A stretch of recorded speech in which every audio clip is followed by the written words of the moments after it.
आज हम एक बहुत गहरे प्रश्न को समझने जा रहे हैं। दुर्भाग्य कैसे काम करता है, और इसे हम समझेंगे शिव पुराण की एक अत्यंत गुण कथा के माध्यम से। ये कहानी ऊपर से राजा, दैत्य और शाप की लगती है, लेकिन भीतर से ये हमारे जीवन, हमारे कर्म और हमारे दुर्भाग्य की पूरी प्रक्रिया को स्पष्ट करती है। इस कथा में कई बातें रूपक हैं। कहानी कुछ और कहती है, पर उसका अर्थ हमारे जीवन से सीधा जुड़ा है। कथा शुरू होती है इक्ष्वाकु वंश, सूर्य वंश के राजा मित्रसह से। राजा मित्रसह शक्तिशाली थे। एक दिन वे शिकार के लिए जंगल गए। ध्यान दीजिए, शिकार का अर्थ है कमजोर जीवों को मारना। जंगल में उन्होंने देखा कि एक दैत्य कुमठल्ली एक ऋषि को खाने के लिए दौड़ रहा है। राजा को ये गलत लगा और उन्होंने उस दैत्य को मार दिया। ऋषि की जान बच गई और राजा अपने राज्य लौट आए।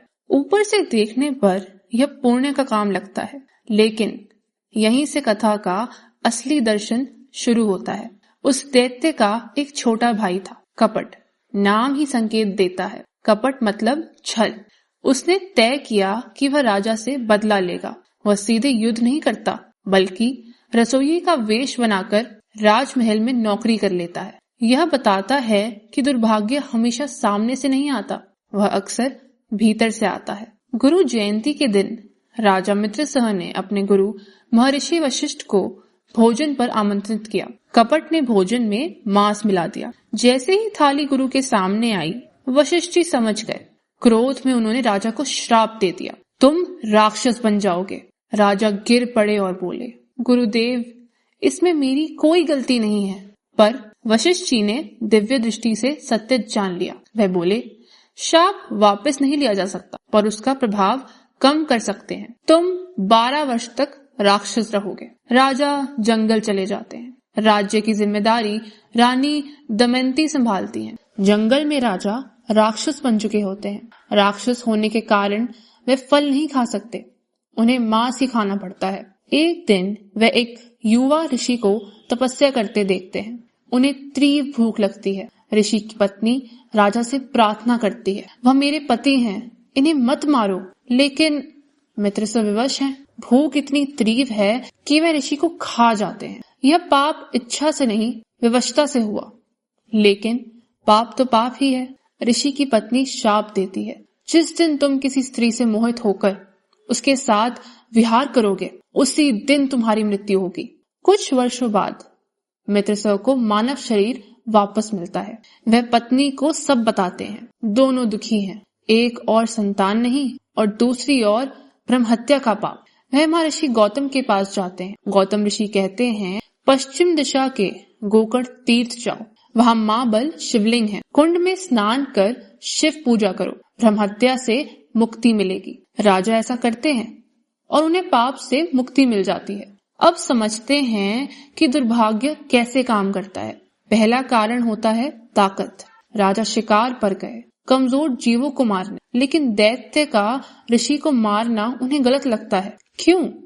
क्योंकि ऋषि महत्वपूर्ण है। यह बताता है कि संसार ताकत को महत्व देता है, शारीरिक, मानसिक और आर्थिक। रामायण और महाभारत में भी पहले ताकत दिखाई गई, फिर न्याय आया। अगर आप कमजोर हैं, चाहे अच्छे हों, पर दुर्भाग्य आएगा। इसलिए शास्त्र कहते हैं ताकतवर बनो। दूसरा कारण हिसाब। राजा ने ऋषि की जान बचाई, लेकिन दैत्य का आहार छीन लिया, बदले में कुछ नहीं दिया। जबकि राजा शिभी ने कबूतर के बदले अपना मांस दिया और हिसाब चुकाया। मित्रसह ने हिसाब नहीं चुकाया, इसलिए नियति ने कपट के माध्यम से हिसाब लिया। तीसरा कारण नियंत्रण। मित्रसह अपनी भूख यानी इच्छाओं पर नियंत्रण नहीं रख पाए। जब इच्छाएं हमें चलाने लगती हैं, तब पाप अनजाने में होता है और वही दुर्भाग्य बनकर लौटता है। और नर्क कैसे काम करता है? ऋषि पत्नी का शाप बताता है, जैसी पीड़ा दी वैसी ही लौटती है। अपमान दिया, अपमान मिलेगा। प्रेम छीना, प्रेम छिनेगा। दुर्भाग्य से बचने का उपाय गोकर्ण, कुंड, स्नान, ये सब ज्ञान के प्रतीक हैं। जल ज्ञान है, स्नान आत्म शुद्धि है, शिव पूजा शक्ति प्राप्त करना है। अर्थ है ज्ञान लो ताकतवर बनो, सही गलत पहचानो और कर्म सुधारो। लेकिन याद रखो, मित्रसह को ब्रह्महत्या से मुक्ति मिली, शाप से नहीं। हिसाब चुकाना पड़ा उन्हें अपना। यही शिव पुराण का सबसे बड़ा सत्य है।